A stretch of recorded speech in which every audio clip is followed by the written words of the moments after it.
Welcome to the Mother Tree! I am your host, the wondrous Avatar One Dude.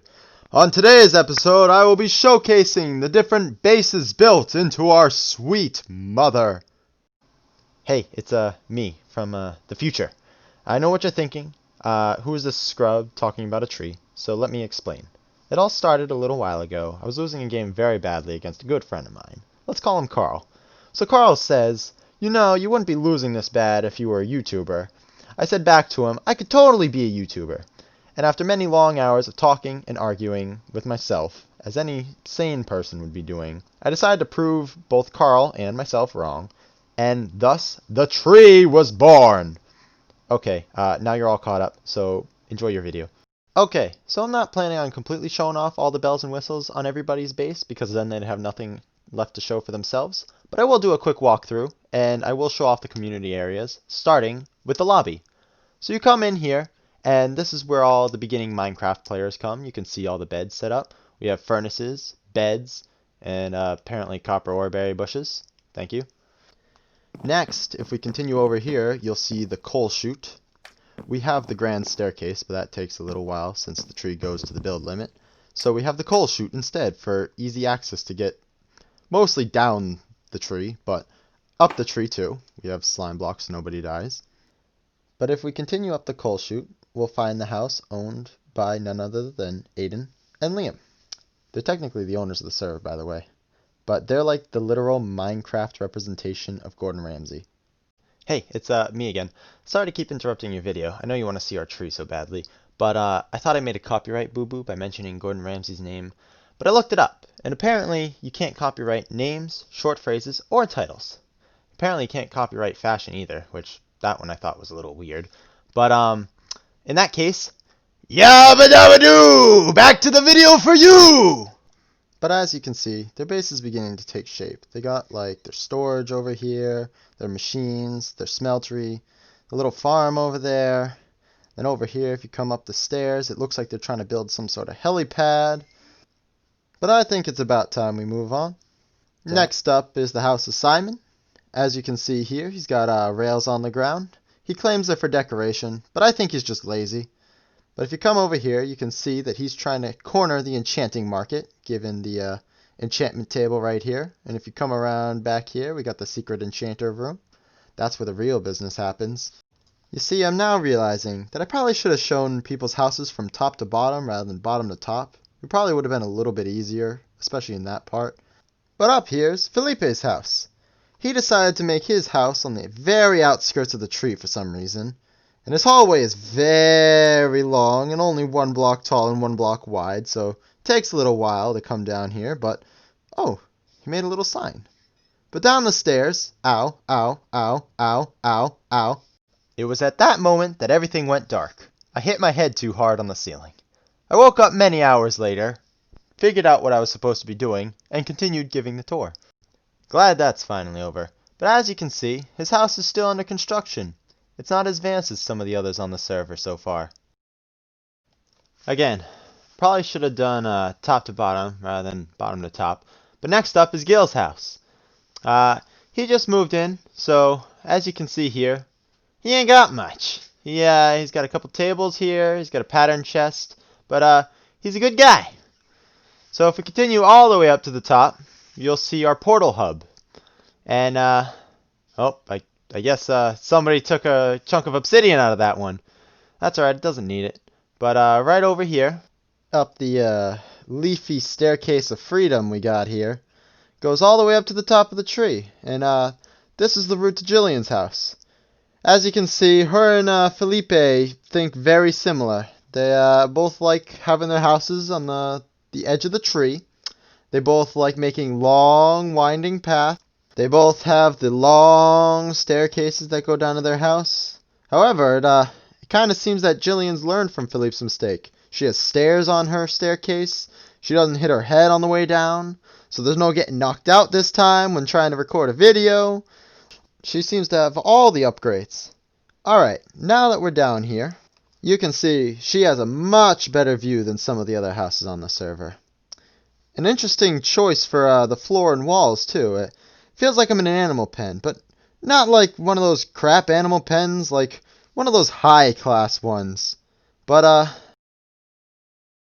as we head up the endless staircase for a second time, I guess I can kind of see why you needed it, because it is a big give or take with the view versus how far you are from the trunk of the tree. Because I don't know if you've noticed this, our mother, she is massive. Like, look at this. Look how far out she goes. She's like 50 something chunks over here. But as we make our way back to the center, we will get to in my opinion, the best house on this server, mine. So if we jump down the coal chute over here, as it's supposed to be used, we will see the purple drawbridge. It's kind of a nod to previous bases that I've made, but it's made out of purple slime so you don't die when you jump down. Over here we got the bounce pads to speed your way through the hallway. Kind of an upgrade to previous hallways that you've seen so far. We come in the front door and you can see some pre-farm foods. We were drying out rotten flesh for monster jerky. But then you come over to the main room, and you can see that it's kind of cramped right now, but we got the storage, which are barrels and chests. Now the barrels are just for the items that you have a crap ton of, but besides that, we got the chests that have all the different stuff in it, and you can see they're all separated out into all the various things, such as tools and useless blocks and decoration and industrial. But up top we got furnaces and crafting tables for easy access. You can see all the different mods that you have set up that are crammed in here right now, but that's only because the base is still being built, and eventually they'll all be moved out. So hopefully, eventually it won't all just be crammed in this room over here like this. But we got Mystacraft over here, we got the regular Minecraft stuff too, we got Botania up here, we got Agricraft, and we got Forestry over here.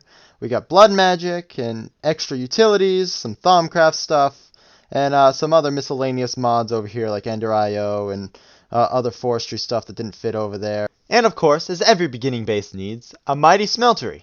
It's used to make things like this Manilian cleaver. Mine's a little bit of a hefty boy, if you see over here. Okay, so for those of you who don't know, a smeltery is a multi-block structure added by Tinker's Construct, which is used to both double your ores early game, as well as make the different parts for Tinker's weaponry to be used in a tool station or tool forge, like some of these many tools that you see over here.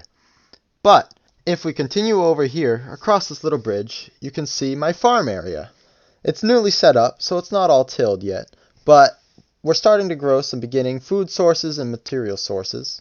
Also guys, do you think I should cover all the ceilings on my base or leave it open to the canopy like this? I've heard many things, but if we come back over here to the main room, we're just cutting through. And then we come to the back room over here.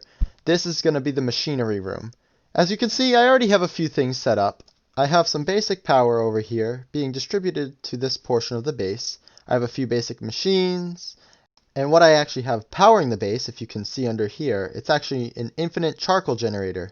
This is used in normal Minecraft, so it can be used in any mod pack. And I'll leave a link in the description below for where I found it. But basically, you put wood in this top chest over here, and it fills this side chest with charcoal. All the charcoal that you need actually goes into the furnace that does the smelting right there, and any extra charcoal actually comes out of the chest, and then I just have a reinforced servo with an item duct feeding it into the survivalist generator over here, which actually generates the power to be stored in this capacitor bank, and then gets distributed using flux ducts to my 5 or 6 machines over here. But it'll eventually go all around the room and maybe even around the base.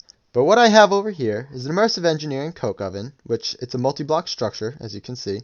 And what you do, you smack the middle with an engineering hammer, and then it's used to turn coal into coal coke. And then eventually, you use the coal coke in this crude blast furnace to make steel from iron. But guys, this pretty much concludes our tour of our sweet mother. I hope you guys enjoyed it.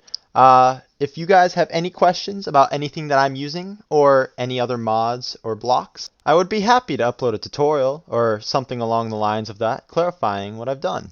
But this pretty much concludes everything. I hope you guys enjoyed the video. I sure had a fun time making it. But until then, this is Avatar One Dude, signing off. Hey, it's me again. It looks like you made it to the end of the video. I'm so proud of you. Thank you for watching, though. And if you would like to see stuff like this in the future, Just there's a little red button. I think it's a little bit below the video. You can totally hit it, and I think there's a little bell there too. Not completely sure, but thank you again. And I'll leave you with this amazing image that me and a few friends created using a pencil sharpener and a phone and a black and white filter. It was probably my first attempt at putting something in front of the camera for entertainment. And kind of like how this video is now. But see ya!